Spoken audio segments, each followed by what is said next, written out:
Hello everyone, welcome back to conceptual classes. Daily current affairs का जो हमारा series चल रहा है उसमें आप सभी का स्वागत है। देखिए, आज से हम लोग एक चीज़ कर रहे हैं कि इस सेशन को थोड़ा और इंटरेक्टिव बनाने के लिए लास्ट लेक्चर में जो भी डिस्कशन हुआ होगा, यानी कि लास्ट करंट अफेयर्स में, जैसे आज अगर हम लोग 11 फेब को डिस्कस कर रहे हैं तो 10 फेब को जितने भी इम्पोर्टेंट करंट अफेयर्स बने थे उसमें से किसी एक टॉपिक से मैं क्वेश्चन पूछूंगा और आप लोग उसका जवाब जो है, आंसर जो है, कमेंट सेक्शन में दे सकते हैं। ठीक है, तो देखिए, कल हम लोगों ने वेटलैंड से रिलेटेड डिटेल डिस्कशन किया था। अगर आपको ध्यान हो और आप अगर हमारे लेक्चर्स को देखे हो तो आपको बताना है कि वर्ल्ड वेटलैंड्स डे कब मनाया जाता है। ठीक है, पहला क्वेश्चन। 2025 का थीम क्या था? Second question. ठीक है, 2025 का थीम क्या था?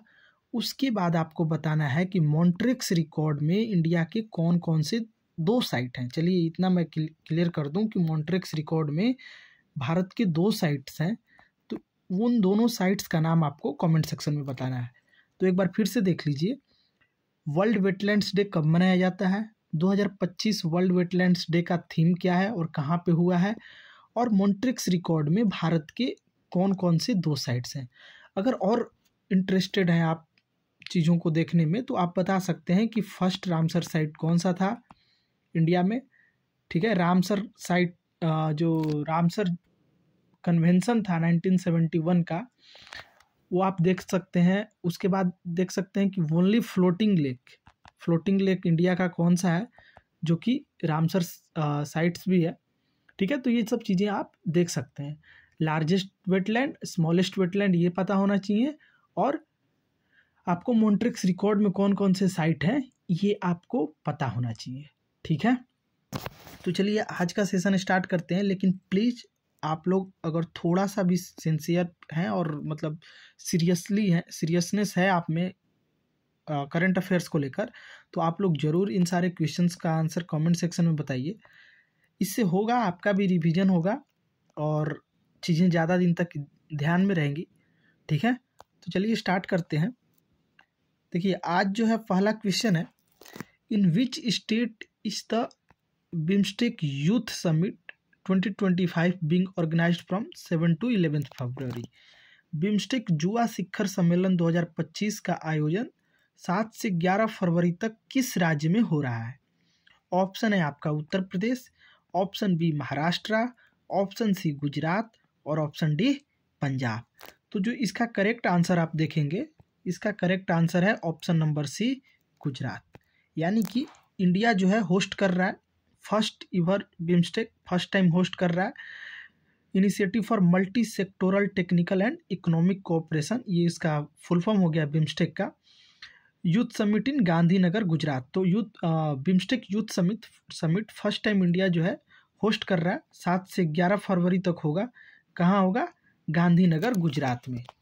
अब थोड़ा सा बिम्स्टेक के बारे में आपको पता होना चाहिए, क्योंकि बिम्स्टेक जो है वो ईस्ट एक्ट पॉलिसी और यू कैन से कि जो साउथ ईस्ट नेशंस हैं उनका प्रमोशन का बात करता है। तो ये सब चीज़ें हमको पता होनी चाहिए, सो दैट कि हम लोग जो है इसको लिंक कर सकें while writing a mains answer.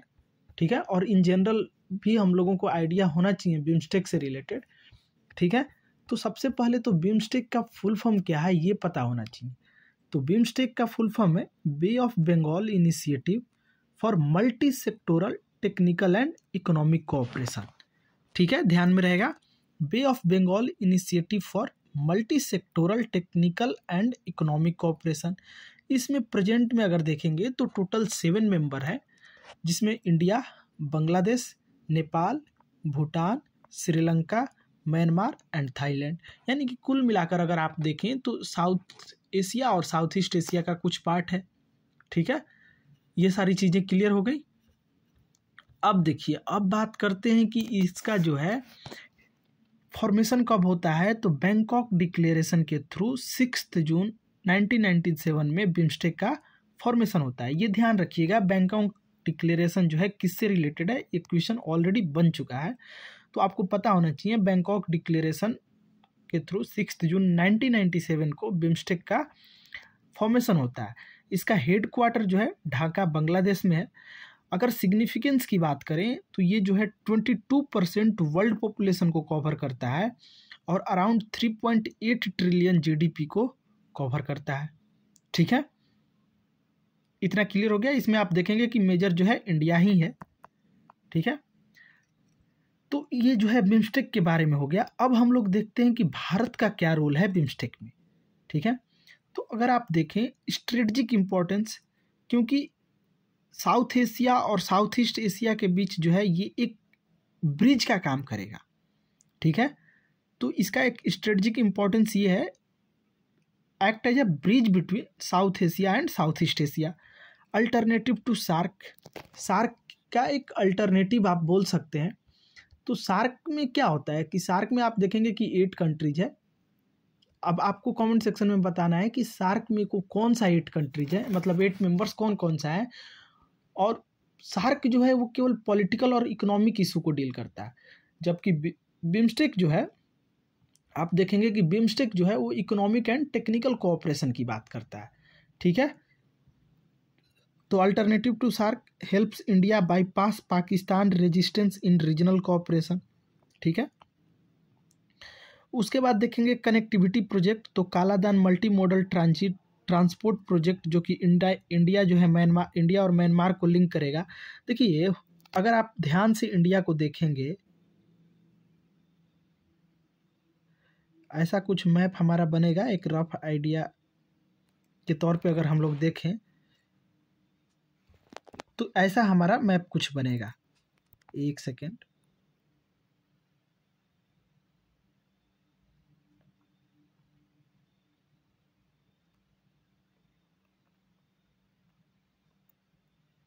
ठीक है, इस तरह से कुछ मैप बनेगा।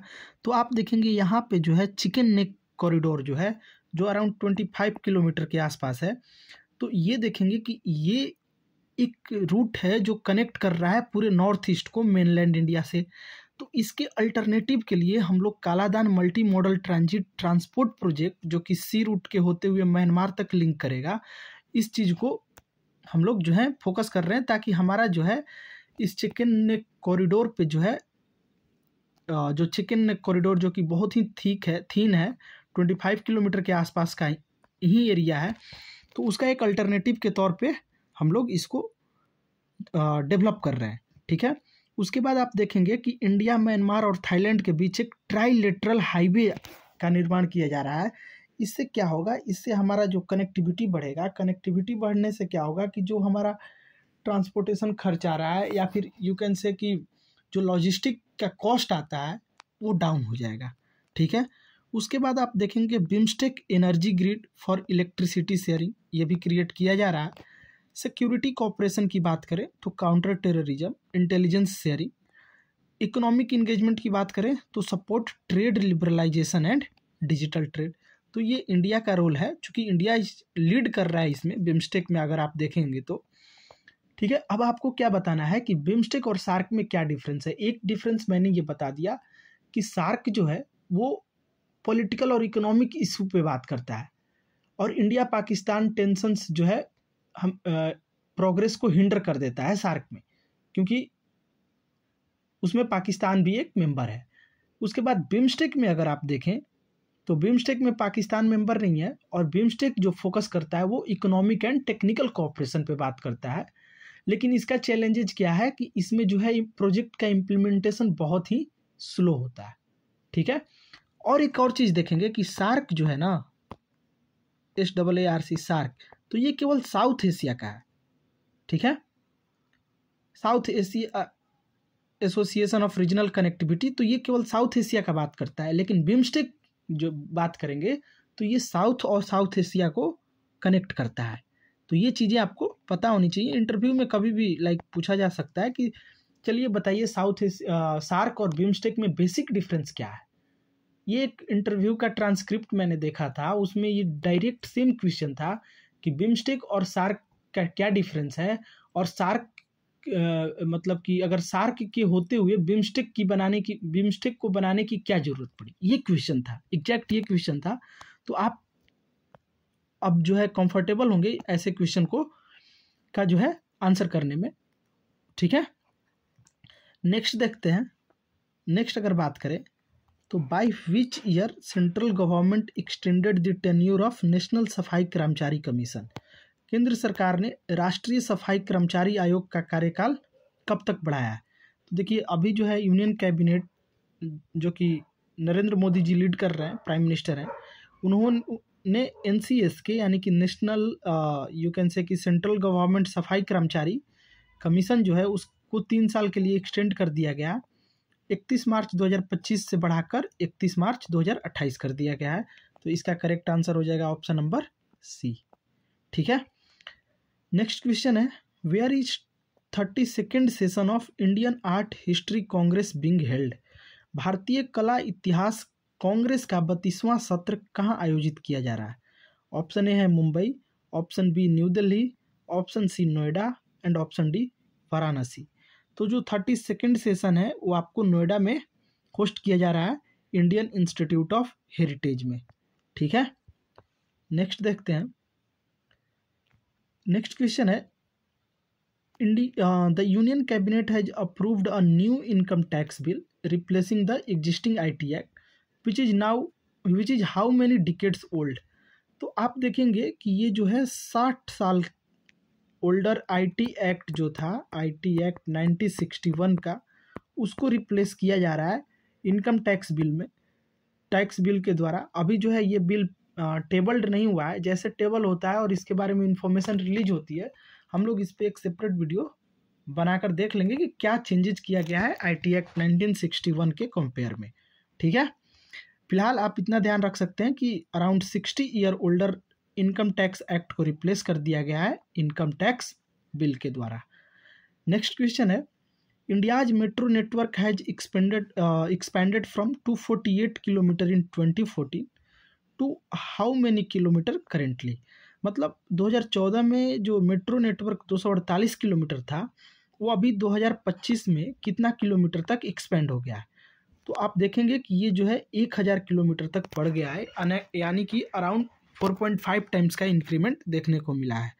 तो जो इंडियाज मेट्रो नेटवर्क है has reached a significant milestone, now ranking as the 3rd largest in world with a total length of 1000 kilometre. ठीक है, तो ये ध्यान में रखिएगा। नेक्स्ट क्वेश्चन है the biennial TROPEX exercise of the Indian Navy is being conducted in which ocean on 7 February 2025। तो देखिए भारतीय नौसेना का द्विवार्षिक मतलब जो 2 साल में एक बार हो, ट्रॉपिक्स एक्सरसाइज यानी कि ट्रॉपिक्स अभ्यास 7 फरवरी 2025 को किस महासागर में आयोजित हो रहा है? ऑप्शन ए है पैसिफिक ओशियन, ऑप्शन बी है आर्कटिक ओशियन, ऑप्शन सी है अटलांटिक ओशियन और ऑप्शन डी है इंडियन ओशियन। तो देखेंगे कि जो इंडियन नेवी है वो ट्रॉपिक एक्सरसाइज को कंडक्ट करा रहा है इन द इंडियन ओशियन। यहाँ ये मिस हो गया है, इसका आंसर होगा इंडियन ओशियन। ठीक है, तो अब इसको ट्रॉपिक्स एक्सरसाइज को थोड़ा सा देख लेते हैं। देखिए इसके नाम में ही छिपा हुआ है, आप देखेंगे ट्रॉपिक्स एक्सरसाइज, तो इसमें क्या है? Theatre level operational readiness exercise. इसका फुल नेम क्या हो गया? Theatre level operational readiness exercise. Conducting force कौन सा है? तो इंडियन नेवी इसको कंडक्ट करता है। फ्रीक्वेंसी क्या है? बाइएनियल है, मतलब प्रत्येक 2 साल पर ये जो है आयोजित किया जाता है। पर्पस क्या है इसका ट्रॉपिक्स एक्सरसाइज का? तो ये देखेंगे कि to assess the combat readiness of the Indian Navy in a complex multi threat environment, यानी कितना भी कॉम्प्लेक्स मल्टी थ्रेट इन्वायरमेंट हो उसमें इंडियन नेवी को मतलब उससे मतलब लड़ने के लिए रेडीनेस बनाता है। ठीक है, and to enhance interoperability between to enhance interoperability between Indian Navy, army, air force and coast guard, यानी कि इन तीनों चारों के बीच, यानी कि इंडियन आर्मी, एयरफोर्स और कोस्ट गार्ड के बीच इंटरऑपरेबिलिटी को इन्हांस भी करता है।